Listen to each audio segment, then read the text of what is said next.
ఈరోజే అధిక జ్యేష్ఠమాస శుక్రవారం, పైగా సప్తమి తిథితో కలిసి వచ్చింది. మరి ఎంతో విశేషమైన ఈరోజు లక్ష్మీదేవి కథను వింటే చాలు లక్ష్మీ కటాక్షం కలుగుతుంది. ఏ కారణం చేత మానవుడికి దరిద్రం కలుగుతుందో ఇప్పుడు తెలుసుకుందాం. ఎటువంటి పనులు చేయడం వల్ల లక్ష్మీదేవి ఇంట్లోంచి వెళ్ళిపోతుందో, ఎటువంటి పుణ్యం చేయడం వల్ల లక్ష్మీదేవి ఇంట్లోకి వస్తుందో తెలిపే విశేషమైన కథను ఇప్పుడు విందాం. ఒకానొకసారి నారద మహాముని శ్రీకృష్ణ భగవానుడి వద్దకు వచ్చి ఇలా పలికాడు. మహాత్మా, నా మదిలో 3 ప్రశ్నలు ఉన్నాయి. వాటికి మీరు సమాధానం చెబుతారని నేను చాలా దూరం నుంచి వచ్చాను. మీరు వాటికి సమాధానం చెప్తే నా మనసుకు శాంతి లభిస్తుంది అని పలుకుతాడు. దానికి శ్రీకృష్ణ భగవానుడు చిరునవ్వు నవ్వి, ఓ నారదా, నువ్వు నిస్సందేహంగా నీ మనసులో ఉన్న ప్రశ్నల్ని అడుగు, నేను వాటికి ఖచ్చితంగా సమాధానం చెప్తాను అంటాడు. అప్పుడు నారదుడు, మహాత్మా, మానవుడి జీవితంలోకి ఏ కారణం చేత దరిద్రం వస్తుంది? ఏ పాపం చేయడం వల్ల లక్ష్మీదేవి ఇంట్లోంచి వెళ్ళిపోతుంది? అలాగే ఎటువంటి పుణ్యం చేస్తే లక్ష్మీదేవి ఇంట్లో నివాసం ఉంటుందో నాకు వివరించి చెప్పండి అంటూ అడుగుతాడు. అప్పుడు శ్రీకృష్ణ భగవానుడు, ఓ నారద మహాముని, మంచి ప్రశ్నే వేశావు. ఇవి అందరికీ ఉపయోగపడతాయి. నీకు దీన్ని ఒక కథ రూపంలో వివరిస్తాను. శ్రద్ధగా విను, నువ్వు అడిగిన ప్రశ్నలకు సమాధానం దొరుకుతుంది అంటూ కథను చెప్పడం ప్రారంభించాడు శ్రీకృష్ణ భగవానుడు. పూర్వకాలంలో ధర్మధ్వజుడు అనే ఒక మహారాజు ఉండేవాడు. ఆయన చాలా ధర్మాత్ముడు. ప్రజల కోసం ఎన్నో సేవలు చేసేవాడు, ఎన్నో దాన ధర్మాలు చేసేవాడు. అతను ఎంత ధర్మాత్ముడు అంటే, ఆ నగరంలో ఎవరైనా చిన్న చిన్న వ్యాపారం చేసుకోవడానికి వచ్చి వారి వస్తువులు ఒకవేళ సాయంత్రం వేళకు అమ్ముడు కాకపోతే వాటిని మహారాజే స్వయంగా వారి వద్ద నుంచి ఆ మిగిలిన వస్తువులను కొనుగోలు చేసేవాడు. తన రాజ్యంలోంచి ఎవరిని ఉట్టి చేతులతో పంపేవాడు కాదు. సాయంత్రం కాగానే సైనికులు అంగడిలోకి వెళ్ళి ఎవరి వస్తువులు మిగిలినా వాటిని తీసుకుని దానికి విలువైన ధనాన్ని ఇచ్చేవారు. ఇలా మహారాజు గొప్పతనం 4 వైపులా వ్యాపించింది. అన్ని లోకాలలో అతని గురించి గొప్పగా చెప్పుకుంటున్నారు. అలా ఆ విషయం యమధర్మరాజుకు తెలిసింది. ధర్మధ్వజుడి గొప్పతనం స్వయంగా తెలుసుకోవాలని ఒక పేద బ్రాహ్మణుడి వేషం ధరించి ఒక పాత పెట్టెను తీసుకుని అందులో చెత్త, పనికిరాని వస్తువులు నింపుకుని ధర్మధ్వజుడి రాజ్యంలోకి, ఆ రాజ్యంలోని అంగడిలోకి చేరుకుని వాటిని అమ్మే ప్రయత్నం చేస్తున్నాడు. కానీ ఆ పనికిరాని వస్తువులను ఎవరు తీసుకుంటారు? ఎవరూ కొనుక్కోవడం లేదు. సాయంత్రమైంది. ఇక సైనికులు వచ్చి ఇలా అన్నారు, ఓ బ్రాహ్మణుడా, నీ వస్తువులను ఇంకా ఎవరూ కొనుక్కోలేదా? అసలు నువ్వు ఏమి అమ్ముతున్నావు? ఏదైనా ఉండని, మహారాజు ఆదేశం ప్రకారం సాయంత్రం వరకు వస్తువులను అమ్మకపోతే మేమే వాటిని కొనుక్కుంటాం. ఈ పెట్టెలో ఇంతకీ ఏమున్నాయి? వాటి విలువ ఎంత అని అడుగుతారు సైనికులు. అప్పుడు ఆ బ్రాహ్మణుడు, చూడండి, నేను ఇందులో దరిద్రాన్ని తీసుకువచ్చాను. అంటే అంతా చెత్తనే నింపుకుని వచ్చాను. దీని విలువ 1000 బంగారు నాణాలు అని సమాధానం చెప్తాడు. ఆ బ్రాహ్మణుడు చెప్పిన విచిత్రమైన సమాధానం విని ఆ సైనికులు నవ్వుతూ, ఓరి బ్రాహ్మణుడా, నీకు పిచ్చి పట్టిందా? ఈ దరిద్రాన్ని ఎవరు తీసుకుంటారు? దానికి ఏ విలువ లేదు అంటారు. అప్పుడు ఆ బ్రాహ్మణుడు ఇలా పలుకుతాడు, చూడండి సైనికులారా, దీనికి ఏ విలువ లేకపోతే నేను దీన్ని తిరిగి నా ఇంటికి తీసుకువెళ్తాను. అయితే మహారాజు గురించి నేను విన్న గొప్పతనమంతా అబద్ధమే అన్నమాట. మహారాజు ఎవరిని ఉట్టి చేతులతో పంపడు అని నేను విన్నాను. ఏది ఉండిపోయినా కొనుక్కుంటాడు అని నేను అనుకున్నాను అంటాడు. ఇక బ్రాహ్మణుడి మాటలు విన్న సైనికులు, నువ్వు విన్నది నిజమే. మహారాజు ఏ వ్యాపారిని ఒట్టి చేతులతో పంపడు. మిగిలిన వస్తువులను తప్పకుండా కొంటాడు. నువ్వు ఇక్కడే ఉండు. మహారాజుకు ఈ విషయం చెప్పి మేము తిరిగి వస్తామంటూ సైనికులు అక్కడి నుంచి మహారాజు వద్దకు చేరుకుని ఇలా పలుకుతారు, మహారాజా, ఈరోజు మన అంగడిలోకి ఒక బ్రాహ్మణుడు వస్తువులు అమ్మడానికి వచ్చాడు. అతను ఒక విచిత్రమైన వ్యక్తి. అతను ఒక పెట్టెలో చెత్తను నింపుకుని వచ్చి ఇందులో దరిద్రముంది, దీనిని 1000 బంగారు నాణాలకు అమ్ముతాను అంటున్నాడు అని వారు చెప్పగా, మహారాజు వెంటనే, మీరు వెళ్ళండి, వెళ్ళి అతడు అడిగిన ధనమిచ్చి వాటిని కొనుక్కోండి. లేదంటే నేను ఇచ్చిన మాట తప్పవలసి ఉంటుంది. నేను ఎప్పటికీ కూడా మాట తప్పను అంటాడు. ఇక సైనికులు ఆ బ్రాహ్మణుడి వద్దకు చేరుకుని, ఓ బ్రాహ్మణుడా, నీకు 500 బంగారు నాణాలు ఇస్తాము. వాటిని తీసుకుని ఆ పెట్టెను మాకు ఇచ్చి ఆనందంగా నీ ఇంటికి వెళ్ళిపో అంటారు. అప్పుడు ఆ బ్రాహ్మణుడు, చూడండి సైనికులారా, నేను దీన్ని 1000 బంగారు నాణాలకు మాత్రమే ఇస్తాను. అంతకంటే తక్కువకు నేను అస్సలు అమ్మను. మీకు ఇష్టం ఉంటే తీసుకోండి, లేదంటే ఇక్కడి నుంచి వెళ్ళిపోండి అంటాడు. ఇక సైనికులు వెంటనే మహారాజు వద్దకు వెళ్ళి, మహారాజా, మేము ఆ బ్రాహ్మణుడికి 500 బంగారు నాణాలు ఇస్తాము అని అడిగాము. కానీ అతను వినడం లేదు. ఆ పెట్టెలో అంతా చెత్త దరిద్రమే ఉంది. దానిని 1000 బంగారు నాణాలకు కొనడం ఉచితం కాదు అని పలకగా ధర్మధ్వజ మహారాజు ఇలా అంటాడు. చూడండి సైనికులారా, ఇది నా సత్యానికి ధర్మానికి సంబంధించిన విషయం. నేను ఎవరిని నా రాజ్యంలోంచి ఉట్టి చేతులతో పంపలేను. నేను సత్యాన్ని ఎప్పుడూ విడవను. నా ప్రాణం పోయినా సరే మీరు వెళ్ళి అతనికి 1000 బంగారు నాణాలు ఇచ్చి ఆ వస్తువులను తీసుకుని రండి అని ఆదేశించాడు. వెంటనే సైనికులు ఆ బ్రాహ్మణుడి వద్దకు చేరుకుని అతనికి 1000 బంగారు నాణాలు ఇచ్చి దరిద్రంతో నిండిన ఆ పెట్టెను తీసుకుని మహారాజు వద్దకు చేరుకున్నారు. ఆ బ్రాహ్మణుడు బంగారు నాణాలు తీసుకుని ఆ రాజ్యం నుంచి వెళ్ళిపోయాడు. అప్పుడు మహారాజు ఆ పెట్టెను రాజమందిరంలో ఉంచమని ఆదేశించాడు. ఇక చీకటి పడింది. మహారాజు రాజమందిరం ముందు చల్లగాలికి అటూ ఇటూ తిరుగుతూ ఉన్నాడు. అదే సమయంలో ఆ రాజమందిరం నుంచి అత్యంత సుందరమైన ఒక స్త్రీ బయటకు వస్తూ కనిపించింది. ఆమె నానా రకాల ఆభరణాలు ధరించి ఉంది. అప్పుడు మహారాజు ఆమెను చూసి ఆశ్చర్యపోతూ, దేవి, మీరు ఎవరు? ఇంత రాత్రి సమయంలో ఇక్కడ ఏం చేస్తున్నారు? ఎక్కడి నుంచి వస్తున్నారు? ఎటు వెళ్తున్నారు? అంటూ అడిగాడు. మహారాజు మాటలు విన్న ఆ దేవి, ఓ మహారాజా, నేను లక్ష్మీదేవిని. మీరు చాలా సత్యవంతులు, ధర్మాత్ములు. అందుకే నేను ఇన్ని రోజులు మీ రాజ్యంలో ఉన్నాను.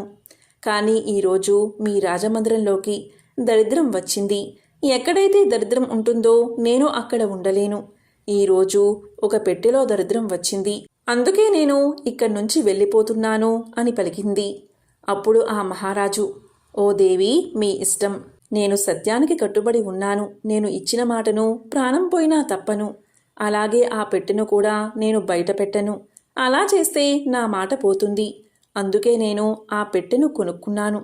ఇక నన్ను మీరు క్షమించండి అని పలికాడు. ఇక లక్ష్మీదేవి రాజమందిరం నుంచి బయటకు వెళ్ళిపోయింది.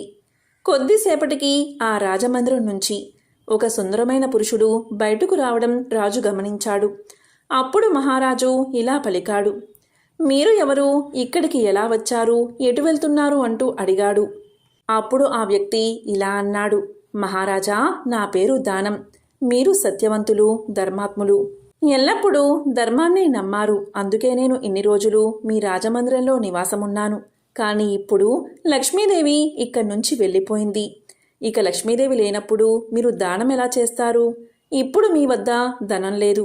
అందుకే నేను మిమ్మల్ని విడిచి వెళ్ళిపోతున్నాను అని పలుకుతాడు. అప్పుడు మహారాజు, సరే దేవా, మీ ఇష్టం, మీరు వెళ్ళవచ్చు. నేను మాత్రం ఇచ్చిన మాటను తప్పను అంటాడు. ఇక దానం కూడా మహారాజును విడిచి వెళ్ళిపోయింది. కొద్దిసేపటికి మరో సుందరమైన పురుషుడు బయటకు వస్తూ కనిపించాడు. అప్పుడు మహారాజు, మీరు ఎవరు? ఎటు వెళ్తున్నారు? అంటూ అడుగుతాడు. అప్పుడు ఆ సుందర పురుషుడు, మహారాజా, నేను పుణ్యాన్ని ప్రసాదించే యజ్ఞాన్ని. మీరు దానధర్మాలు చేసేవారు. అందుకే నేను మీ రాజ్యంలో నివాసం ఉన్నాను. కానీ ఇప్పుడు లక్ష్మీదేవి, దానం రెండూ కూడా మిమ్మల్ని విడిచి వెళ్ళిపోయాయి. అందుకే నేను కూడా వెళ్ళిపోతున్నాను. ఎందుకంటే ఆ రెండూ లేకుండా నువ్వు యజ్ఞాలు చెయ్యలేవు, దానాలు చెయ్యలేవు. దానం చెయ్యకపోతే యజ్ఞం సంపూర్ణం కాదు.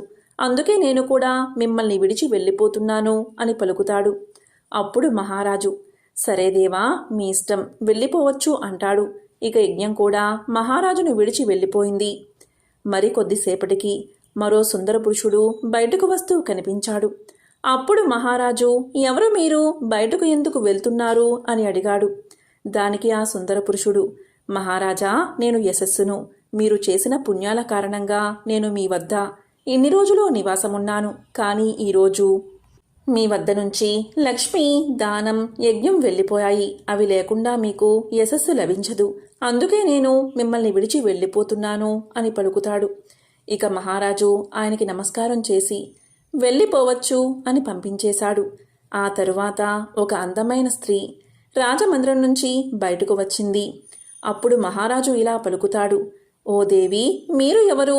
ఏ కారణం చేత బయటకు వెళ్తున్నారు అని అడుగుతాడు. దానికి ఆ స్త్రీ, మహారాజా, నేను కీర్తిని. లక్ష్మి, దానం, యజ్ఞం, యశస్సు వెళ్ళిపోయాయి. అవి లేకుండా మీకు కీర్తి లభించదు. నేను ఇక్కడ ఉండలేను, అందుకే నేను కూడా వెళ్ళిపోతున్నాను అని పలుకుతుంది. ఇక మహారాజు ఆమెను కూడా పంపించేస్తాడు. ఇక చివరగా ఒక సుందర పురుషుడు రాజమందిరంలోంచి బయటకు వస్తూ కనిపించాడు. అతడిని చూసిన మహారాజు, మహాత్మా, మీరు ఎవరు? మీరు కూడా నన్ను విడిచి వెళ్ళిపోతున్నారా అంటూ దీనంగా అడుగుతాడు. దానికి ఆ సుందర పురుషుడు, మహారాజా, నేను సత్యాన్ని. మీరు సత్యవంతుడు అనే ధర్మాత్ముడైన మహారాజని నేను ఇన్ని రోజులు మీ వద్ద ఉన్నాను.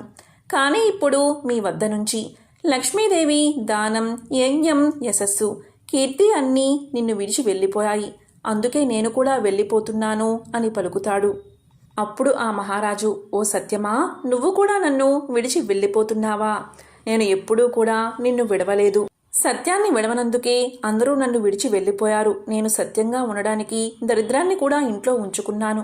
నా రాజ్యంలో ఎవరూ ఆకలితో ఉండకూడదు అని చిన్న వ్యాపారుల వద్ద మిగిలిన వస్తువును కొనుక్కుంటానని మాట ఇచ్చాను.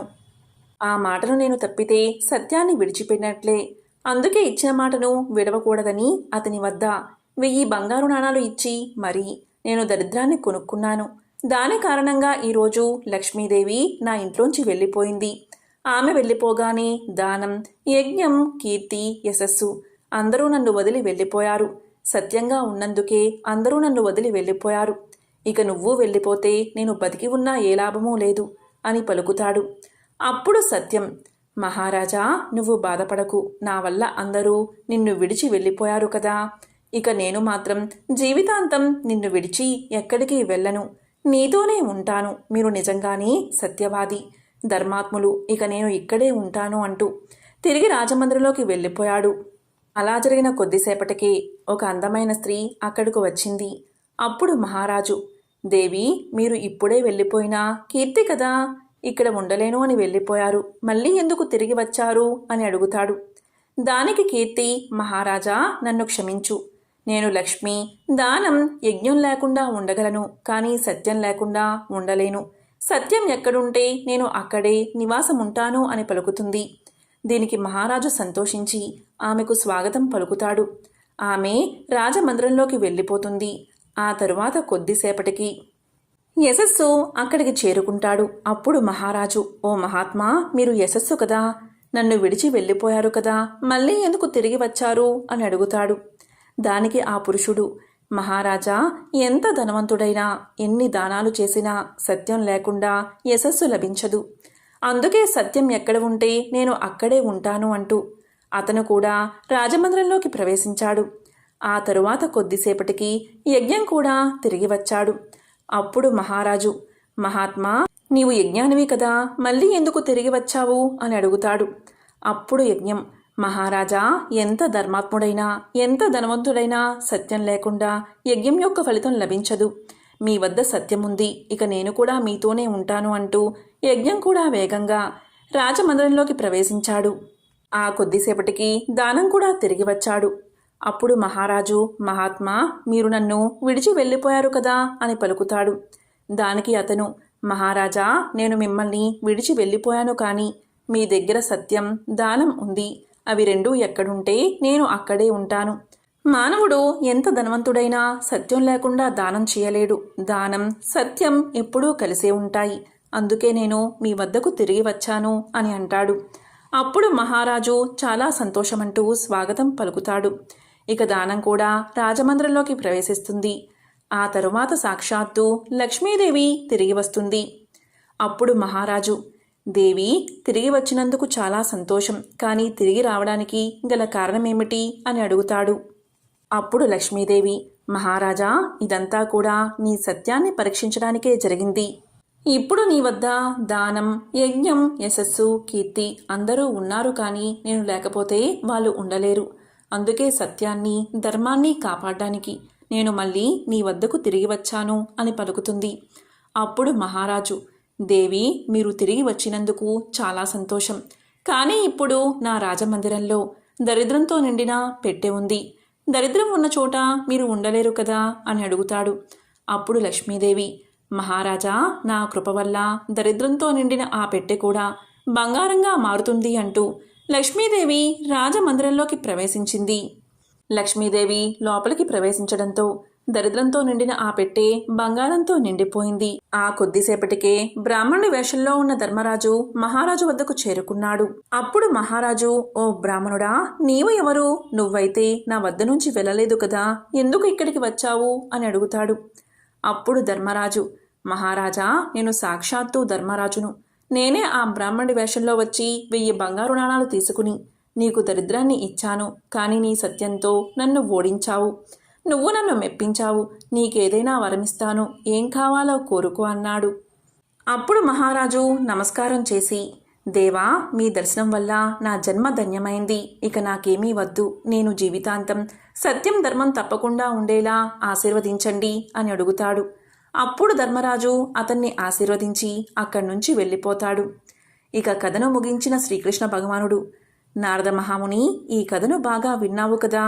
ఆ మహారాజు సత్యాన్ని ధర్మాన్ని విడవనందుకు దానం, యజ్ఞం, కీర్తి, యశస్సు, లక్ష్మి ఇలా అన్నిటిపై విజయం సాధించాడు. అందుకే మానవులు ఎల్లప్పుడూ కూడా సత్యాన్ని ధర్మాన్ని విడవకూడదు. ఎల్లప్పుడూ సత్యాన్నే పాటించాలి, ధర్మంగా బతకాలి. ఎవరైతే ధర్మంగా సత్యంగా జీవిస్తూ ఉంటారో అలాంటి వారి వద్ద ఎల్లప్పుడూ లక్ష్మీదేవి నివాసం ఉంటుంది అని చెబుతాడు శ్రీకృష్ణ భగవానుడు. ఇక నారదుడు ఎంతగానో సంతోషించి శ్రీకృష్ణుడికి నమస్కారం చేసి అక్కడి నుంచి వెళ్ళిపోతాడు. ఎంతో పవిత్రమైన విశేషమైన ఈ కథను వింటే చాలు లక్ష్మీ కటాక్షం కలుగుతుంది, జన్మల పాపాలు తొలగిపోతాయి. ఒకసారి జ్యేష్ఠాదేవి లక్ష్మీదేవితో ఇలా పలుకుతుంది, నాకు చాలా రోజుల నుంచి ఒక సందేహం ఉంది. అది ఏంటి అంటే, అందరిలో ఇద్దరం సమానంగా ఉంటాం, కానీ జనాలు నిన్నే ఎందుకు ఎక్కువ ప్రేమిస్తున్నారు, ఆదరిస్తున్నారు? నన్నెందుకు ఎవరింటికి రాకూడదని కోరుకుంటున్నారు అని చెప్తుంది. అప్పుడు లక్ష్మీదేవి ఇలా సమాధానం చెప్తుంది, అక్క, గౌరవ మర్యాదలు అనేవి అందంగా ఉంటే లభించవు. ఆదరించబడాలి అంటే మంచి కర్మలు చేయాలి. ఈ ప్రపంచంలో మనుషులు ఎవరినీ ఊరకే గౌరవించరు. ఎవరైతే మంచి కర్మలు చేస్తారో వారినే గౌరవిస్తారు. మనం జనాల హితం కోసం పనిచేసినట్లయితే, దానివల్ల వారికి మంచి జరుగుతున్నట్లయితే ఖచ్చితంగా జనాలు మనల్ని ఆదరిస్తారు. అందుకే ప్రజలు నన్ను గౌరవిస్తున్నారు. నేనెప్పుడు ఎవరి ఇంట్లోకి వెళ్ళినా వారికి సుఖము, సంపద ఇస్తాను. వారి ఇంటిని ధనధాన్యాలతో నింపుతాను. నేను వారికి మంచి చేస్తున్నాను. అందుకే వారు నన్ను ఆదరిస్తున్నారు, నన్ను ప్రేమిస్తున్నారు. కానీ నీ స్వభావం ఇంతకంటే భిన్నమైనది.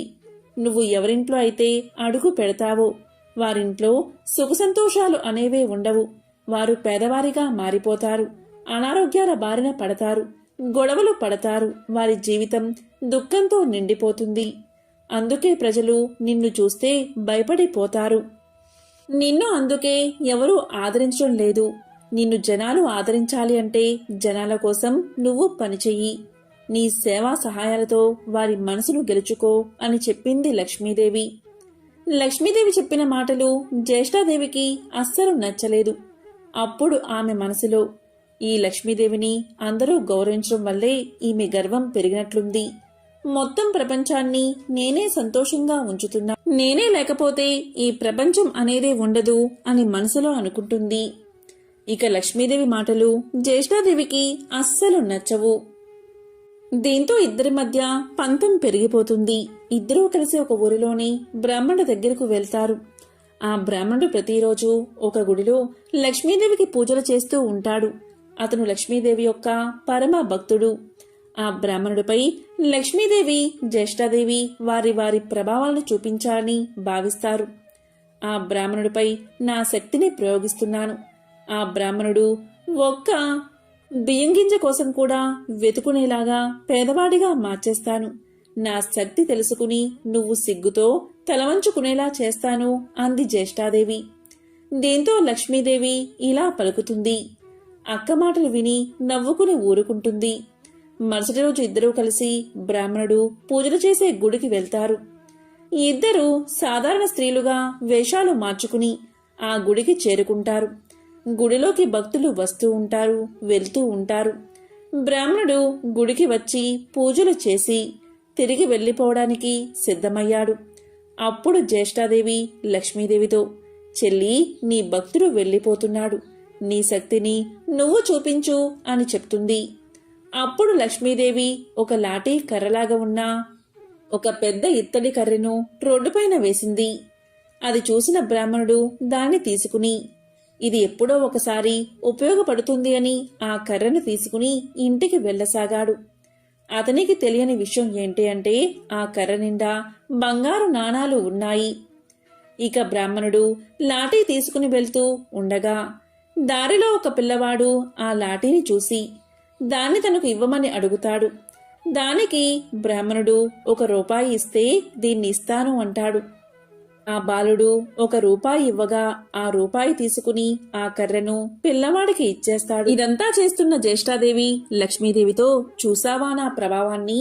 నువ్వు ఆ బ్రాహ్మణుణ్ణి ధనవంతుని చేద్దామనుకున్నావు, దాంట్లో బంగారు నాణాలు పెట్టావు.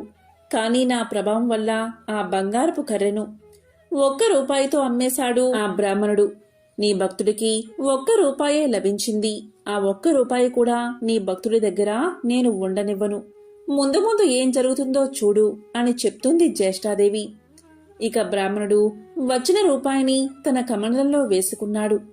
ఒక నది ఒడ్డున పూలు కొయ్యాలి అని ఆ బ్రాహ్మణుడు కమండలాన్ని కింద పెట్టి పూలు కోసుకుంటూ ఉన్నాడు. ఇంతలో ఒక చిన్నపిల్లవాడు అటు నుంచి వెళ్తూ కమండలంలోని రూపాయి బిళ్ళను చూసి ఆ రూపాయి తీసుకుని వెళ్ళిపోతాడు. బ్రాహ్మణుడికి ఈ విషయం తెలియదు. అతను పూలు కోసే పనిలోనే నిమగ్నమై ఉన్నాడు.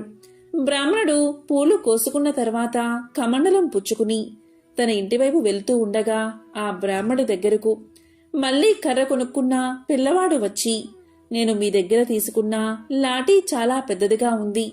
మా తాతగారు ఈ పెద్ద లాఠీ వద్దు, చిన్న లాఠీ కొనుక్కోమని చెప్పారు. కాబట్టి మీరు ఈ లాఠీని మీరే తీసుకోండి. నేను బజారుకెళ్ళి ఇంకొక లాఠీని తెచ్చుకుంటాను అని పలుకుతాడు. దాంతో బ్రాహ్మణుడు సరే అని లాఠీని వెనక్కి తీసుకుని తిరిగి రూపాయి ఇచ్చేద్దామని కమండలంలోకి చూస్తే రూపాయి ఉండదు. దీంతో బ్రాహ్మణుడు ఎంతో కంగారు పడతాడు. అప్పుడు బ్రాహ్మణుడు పిల్లవాడితో, బాబూ, ఆ రూపాయి ఎక్కడో పడిపోయింది, కనిపించడం లేదు. నువ్వు నాతో పాటు మా ఇంటి వరకు వస్తే ఇంట్లో ఉన్న రూపాయి తీసి నీకు ఇస్తాను అంటాడు. సరే అని పిల్లవాడు లాఠీని తిరిగి ఇచ్చి బ్రాహ్మణుడితో ఇంటికి వెళ్తూ ఉంటాడు. మళ్ళీ బంగారంతో నిండిన లాఠీ బ్రాహ్మణుడి దగ్గరికే వచ్చేసింది. ఇదంతా లక్ష్మీదేవి చూస్తూ నవ్వుతూ ఉంటుంది. లక్ష్మీదేవి నవ్వుతూ ఉండడం చూసి జ్యేష్ఠాదేవికి కోపం వస్తుంది. అప్పుడు జ్యేష్ఠాదేవి లక్ష్మీదేవితో, ఎందుకు నవ్వుతున్నావు? ఇప్పుడే కదా ఆట మొదలైంది. నువ్వు చూస్తూ ఉండు, నేను ఆ బ్రాహ్మణుణ్ణి ఏం చేస్తానో అని పలుకుతుంది. ఇక బ్రాహ్మణుడు పిల్లవాడు కొంత దూరం వెళ్ళాక ఒక వ్యాపారస్తుడు వచ్చి బ్రాహ్మణుడితో, తెలియక మా పిల్లవాడు మీ కమలంలోని రూపాయి తీశాడు, తీసుకోండి మీ రూపాయి అని చెప్పి ఆ రూపాయిని బ్రాహ్మణుడికి ఇచ్చి వెళ్ళిపోతాడు. ఇదంతా చూస్తున్న జ్యేష్ఠాదేవి ఇలా అనుకుంటుంది, ఇప్పుడు నేనేం చెయ్యాలి? పండితుడు ఇంటికి దగ్గరగా వచ్చేశాడు. ఆ బంగారపు లాఠీ అతని దగ్గరే ఉంది. ఇలా అయితే అతను ధనవంతుడు అయిపోతాడు అని కంగారు పడింది. ఇక రూపాయి చేతికి రాగానే బ్రాహ్మణుడు ఆ రూపాయిని పిల్లవాడికి ఇచ్చేశాడు. ఇదంతా చూస్తున్న జ్యేష్ఠాదేవికి కోపం ఎక్కువైపోతుంది. నేను ఆ బ్రాహ్మణుడి దగ్గరున్న ధనాన్ని అంతా నాశనం చేస్తాను, దానితో పాటే వాడి ప్రాణాలు కూడా తీస్తాను అని చెప్తుంది. తరువాత జ్యేష్ఠాదేవి ఒక పామును సృష్టించి బ్రాహ్మణుడి దగ్గరకు పంపిస్తుంది. బ్రాహ్మణుడు ఒక పాము తన వైపే రావడం చూసి చాలా కంగారు పడతాడు. తన ప్రాణాలు కాపాడుకోవడం కోసం దూరంగా పారిపోయే ప్రయత్నం చేస్తాడు. కానీ పాము మాత్రం బ్రాహ్మణుణ్ణి వెంటాడుతూనే ఉంటుంది. ఎంత పరిగెత్తినా ఆ బ్రాహ్మణుడి వెంటే వెళ్తూ ఉంటుంది. అప్పుడు బ్రాహ్మణుడు ఆ పాముతో, ఓ నాగరాజా, నేను నిన్ను చేతులు జోడించి అడుగుతున్నాను. నేను నీకు ఏ హాని తలపెట్టలేదు, కానీ నువ్వు నా వెనకాల ఎందుకు వస్తున్నావు? వెంటనే వెళ్ళిపో. నేను ఒక పేద బ్రాహ్మణుణ్ణి, అనవసరంగా నన్నెందుకు వెంబడిస్తున్నావు? త్వరగా వెళ్ళు, లేదంటే నేను బ్రాహ్మణుణ్ణి అనే విషయం ఒక్క నిమిషం మర్చిపోయి నిన్ను చంపేస్తాను అంటాడు. ఎంత చెప్పినా పాము వినదు. ఇక కోపంగా బ్రాహ్మణుడు చేసేది లేక పామును కొడతాడు. దీంతో పాము 2 ముక్కలవుతుంది. తన దగ్గర ఉన్న లాఠీతో పామును కొట్టడం వల్ల దానిలోని బంగారు నాణాలు బయటకు వచ్చి పడతాయి. ఆ బంగారాన్ని చూసిన బ్రాహ్మణుడి నోట మాట రాదు. కాసేపు అలా స్తంభించిపోతాడు. కొంత సమయం తర్వాత తేరుకుని ఇక ఈ రోజుతో నా పేదరికం తొలగిపోయింది అని ఎంతో సంతోషిస్తాడు. లక్ష్మి అమ్మవారే తన్ని కరుణించిందని ఎంతో సంతోషపడి అమ్మవారిని స్తుతిస్తూ ఆ బంగారాన్ని ఇంటిలోకి తీసుకుపోతాడు. అప్పుడు లక్ష్మీదేవి జ్యేష్ఠాదేవితో, చూసావా అక్క, గొప్పతనం అనేది ఇవ్వడం వల్ల, ఒకరికి సాయం చేయడం వల్ల వస్తుంది. అంతేకాని ఎదుటివారిని బాధ పెట్టడం వల్ల, ఎదుటివారి చెడు కోరుకోవడం వల్ల గొప్పతనం అనేది రాదు. ఒకరిని కష్టపెట్టి సంతోషంగా ఉండాలి అనుకునేవారు ఎప్పటికీ సంతోషంగా ఉండరు. ఎదుటివారి సంతోషంలో తమ సంతోషాన్ని వెతుక్కునేవారే ఎప్పుడూ సంతోషంగా ఉంటారు. ఎదుటివారి సంతోషాన్ని పాడు చేసేవారు ఎప్పటికీ గొప్పవారు కాలేరు అని చెప్తుంది. కాబట్టి లక్ష్మీదేవి జ్యేష్ఠాదేవితో చెప్పిన ఈ మాటలు గుర్తుపెట్టుకుంటే చాలు, పేదవాడు కూడా ధనవంతుడు అవుతాడు. లక్ష్మీ అనుగ్రహం మీకు కలుగుతుంది. ధనం మూలం ఇదం జగత్ అంటారు పెద్దలు. ధనానికి అధిదేవత అయిన శ్రీ లక్ష్మీదేవి అంతటా వ్యాపించి ఉంటుంది. అయితే ఆయా స్థానాలలో కొన్ని పనులు చేసే దగ్గర ఎక్కువగా ఉంటుందని పెద్దలు చెప్తారు. ఆ ప్రదేశాలు ఏంటో ఇప్పుడు తెలుసుకుందాం. నారదుడు శ్రీ మహావిష్ణువుని శ్రీ లక్ష్మీదేవి ఎక్కడ ఉంటుంది అని అడగగా, అప్పుడు శ్రీ మహావిష్ణువు లక్ష్మీదేవి ఎక్కడెక్కడ ఉంటుందో ఆ స్థానాలు ఎక్కడో శ్రీ మహావిష్ణువే తెలియజేశాడు. జీవితంలో ఆర్థిక పరమైన సమస్యలు మిగతా సమస్యల కంటే ఎక్కువగా బాధిస్తూ ఉంటాయి. అలాంటి ఆర్థిక పరమైన ఇబ్బందులు లేకుండా ఉండాలి అంటే అందుకు లక్ష్మీదేవి అనుగ్రహం ఉండాలి. లక్ష్మీదేవి అనుగ్రహం కలగాలి అంటే ఆ తల్లికి ఇష్టమైనట్లుగా నడుచుకోవాల్సి ఉంటుంది. పాలు, పూలు, పసుపు, కుంకుమ, దీపం, గోవు, ధనం, ధాన్యం ఇవన్నీ లక్ష్మీదేవి నివాస స్థానాలుగా చెప్పబడుతున్నాయి. అందువల్ల వాటి విషయంలో ఎప్పుడూ నిర్లక్ష్యంగా వ్యవహరించకూడదని ఆధ్యాత్మిక గ్రంథాలు చెబుతున్నాయి. వాటి విషయంలో ఎప్పుడూ భక్తి శ్రద్ధలతో వ్యవహరించాల్సి ఉంటుంది. అఖిల విశ్వం సమస్త ప్రాణులు నా అధీనంలో ఉంటే నేను నా భక్తుల అధీనంలో ఉంటాను. మీరు నా భక్తులు కనుక మీకు పరమైశ్వర్యాన్ని అందించే అచల లక్ష్మిని ప్రసాదిస్తాను. అయితే దానికి ముందుగా నేను చెప్పబోయే మాటలు వినండి అంటూ లక్ష్మీదేవి ఎవరెవరి వద్ద ఉంటుందో ఎవరి వద్ద ఉండదో వివరించాడు మహావిష్ణువు. ధనదేవత అయిన శ్రీ లక్ష్మిని కోరుకునే వారందరూ గుర్తు పెట్టుకోవాల్సిన విషయాలు ఇవే. శంఖధ్వని వినిపించని చోట, తులసిని పూజించని చోట, శంకరుణ్ణి అర్చించని చోట, బ్రహ్మవేత్తలకు అతిథులకు భోజన సత్కార్యాలు జరగని చోట లక్ష్మీదేవి నివసించదు. ఇల్లు కలగలలాడుతూ ఉండని చోట, ఇల్లాలు ఎల్లవేళలా కంటతడి పెట్టే చోట, విష్ణువును ఆరాధించకుండా ఏకాదశి, జన్మాష్టమి రోజులలో భోజనం చేసేవారి ఇంట లక్ష్మి నివసించదు. హృదయంలో పవిత్రత లోపించినా, ఇతరులను హింసిస్తూ ఉన్నా, ఉత్తములను నిందిస్తూ ఉన్నా లక్ష్మి ఆ ఇంట్లో నుంచి పారిపోతుంది. భగవద్భక్తులపై కోపగించేవారి గృహంలో లక్ష్మీదేవే కాదు, శ్రీహరి కూడా నివాసముండడు. అయితే లక్ష్మీదేవి ఎక్కడెక్కడ ఉంటుంది అంటే శ్రీహరి దివ్య చరిత్ర గుణగానం జరిగే చోట, సాలగ్రామం, తులసి, శంఖధ్వని ఉన్న చోట లక్ష్మీదేవి నివసిస్తుంది. అంతేకాకుండా భక్తులను, పండితులను, విద్యావేత్తలను, మహిళలు, పిల్లలను ఆదరించే చోట లక్ష్మీదేవి నివసిస్తుంది. ఇల్లు శుభ్రంగా ఉన్న చోట ప్రశాంత వాతావరణం, పసుపు, కుంకుమ వంటి సుమంగళ పదార్థాలు ఉన్న చోట, ఉప్పు, తాటాకులు, మహిళల పాపిడి, మాంగళ్యం, గాజులు, దీపం వంటి ప్రదేశాలలో లక్ష్మీ నివసిస్తుందని పెద్దలు చెప్తారు. అలాగే బాగా పొద్దుపోయే వరకు నిద్రించేవారి ఇంట్లోనూ, సాయంత్రపు వేళలో నిద్రించేవారి ఇంట్లోనూ లక్ష్మీదేవి ఉండదు. కష్టపడకుండా సోమరితనంతో కాలాన్ని వృధా చేసేవారి ఇళ్లను లక్ష్మీదేవి విడిచిపెట్టేస్తుంది. ఇక ఎప్పుడు చూసినా కలహాలతో ఉండే ఇళ్లలోకి లక్ష్మీదేవి పొరపాటున కూడా కాలు పెట్టదట. ఎక్కడైతే పవిత్రత, ప్రశాంతత ఉంటాయో అక్కడ లక్ష్మీదేవి అనుగ్రహం ఉంటుంది అనే విషయాన్ని ఆధ్యాత్మిక గ్రంథాలు స్పష్టం చేస్తున్నాయి. లక్ష్మీదేవి మన ఇంటికి రావాలి అంటే మనం చెయ్యాల్సిన పని ఏమిటో ఈ కథ చదివితే మనకి బాగా తెలుస్తుంది. ఒకరోజు రాజు, మంత్రి మారు వేషంలో రాజ్యంలో తిరుగుతూ ఉండగా ఒక బందిపోటుల గుంపు వాళ్లపై దాడి చేస్తుంది. రాజు, మంత్రి వాళ్లతో ప్రతిఘటిస్తూ ఉంటారు. అటువైపుగా వెళ్తున్న రుద్రసేనుడు అది చూసి తన వంతు సహాయం చేస్తాడు. దానికి మారు వేషంలో ఉన్న రాజు మెచ్చుకుని రుద్రసేనుడితో, రుద్రసేన, నీకేం బహుమానం కావాలో కోరుకో అంటాడు. కాని రుద్రసేనుడు ఇలా చెప్తాడు, మహారాజా, తమరు ఆపదలో ఉంటే కాపాడనే కాని ఏదో ఆశించి మాత్రం చెయ్యలేదు అని వీరోచితంగా చెప్తాడు. దానికి రాజు సంతోషించి, రుద్రసేన, నీకెప్పుడు ఏ సహాయం కావాలన్నా నన్ను కోరుకో అని చెప్పి వెళ్ళిపోతాడు. ఇదంతా రుద్రసేనుడు తన భార్య అయిన శాంతశీలకు చెప్తాడు. అప్పుడు శాంతశీలకు ఒక విషయం గుర్తుకు వస్తుంది. అదేంటి అంటే, కొద్ది రోజుల క్రితం తాను కట్టెలకని అడవిలోకి వెళ్ళినప్పుడు అక్కడ ఒక మునీశ్వరుడు తారసపడతాడు. ఆ మునీశ్వరుడు శాంతశీలకు ఇలా చెప్తాడు, తల్లి, ఒక విషయం చెబుతాను, శ్రద్ధగా విను. లోకమంతా చీకటిగా, అది కూడా శుక్రవారం రోజు ఎవరి ఇంట్లోనూ దీపం లేకుండా ఉండి నీ ఇంట్లో మాత్రం దీపం పెట్టి గుమ్మానికి అడ్డంగా కూర్చో.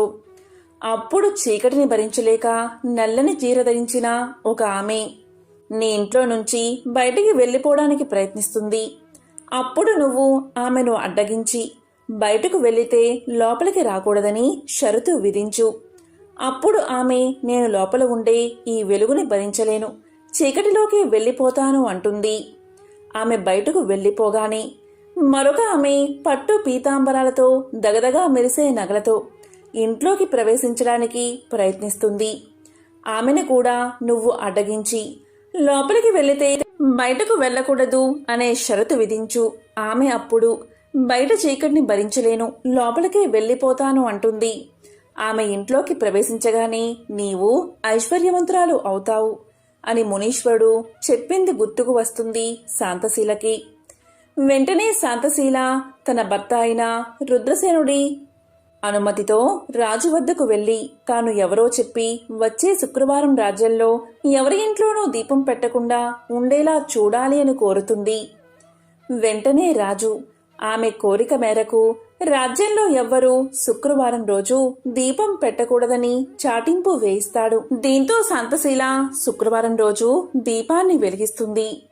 ఆ దీపపు కాంతికి ఇంట్లో నుంచి నల్లని చీర కట్టుకున్న ఒక ఆమె, అంటే దరిద్ర దేవత, బయటకు వెళ్లడానికి ప్రయత్నిస్తుంది. అప్పుడు శాంతశీల ఆమెకు అడ్డు వెళ్లి, అమ్మా, నువ్వు బయటకు వెళ్లిపోతాను అంటున్నావు, మళ్లీ లోపలికి అస్సలు రాకూడదు అని పలకగా దానికి జ్యేష్ఠాదేవి, నేను నీ ఇంట్లోని వెలుగును భరించలేను, బయటకే వెళ్లిపోతాను అని చెప్పి బయటకు వెళ్లిపోతుంది. ఈ విధంగా జ్యేష్ఠాదేవి బయటకు వెళ్లిపోగానే నగర సంచారానికి వచ్చిన లక్ష్మీదేవి రాజ్యమంతా చీకటిగా ఉండడం చూసి ఒక్క శాంతశీల ఇంట్లో దీపం వెలుగుతూ ఉండడం చూసి ఇంట్లోకి వెళ్లడానికి ప్రయత్నిస్తుంది. కానీ శాంతశీల ఆమెకు అడ్డు వెళ్లి, అమ్మా, లోపలికి వెళ్తాను అంటున్నావు, లోపలికి ఒక్కసారి వెళ్తే మళ్లీ బయటకు అస్సలు వెళ్లకూడదు. నా షరతు నువ్వు అంగీకరించితే లోపలికి వెళ్లవచ్చు అని పలుకుతుంది. అప్పుడు లక్ష్మీదేవి, నేను బయట ఉన్నా చీకటిని భరించలేను, వెలుగులోకి వెళ్తాను అంటూ ఆ షరతుకు అంగీకరించి లోపలికి వెళ్లిపోతుంది. ఎప్పుడైతే లక్ష్మీదేవి ఇంట్లోకి ప్రవేశించిందో శాంతశీల ఐశ్వర్యవంతురాలవుతుంది. కానీ శుక్రవారం ఎవరూ దీపం పెట్టకుండా రాజుగారితో ఆజ్ఞ వేయించినందుకు చాలా బాధపడుతూ ఉంటుంది శాంతశీల. అప్పుడు లక్ష్మీదేవిని ప్రార్థించగా లక్ష్మీదేవి ప్రసన్నురాలై ఇకపై ప్రతి శుక్రవారం సంధ్యా సమయంలో ఎవరైతే దీపం పెడతారో వారందరిళ్లకు నేను వస్తాను అని వరాన్ని ప్రసాదిస్తుంది. ఎవరైతే ప్రతి శుక్రవారం సంధ్యా సమయంలో తప్పకుండా దీపాన్ని వెలిగిస్తారో వారు శ్రీ మహాలక్ష్మి యొక్క కరుణా కటాక్షాలకు పాత్రులవుతారు. కాబట్టి ఎంతో విశేషమైన పవిత్రమైన ఈ కథను విన్నవారికి సకల శుభాలు కలుగుతాయి. అదేవిధంగా లక్ష్మీదేవి చెప్పిన ఈ మాటలు ఎవరైతే పాటిస్తారో వారికి అష్టైశ్వర్యాలు భోగభాగ్యాలు కలుగుతాయి. ఓం శ్రీ మహాలక్ష్మియే నమః. ఓం శ్రీ మాత్రే నమః.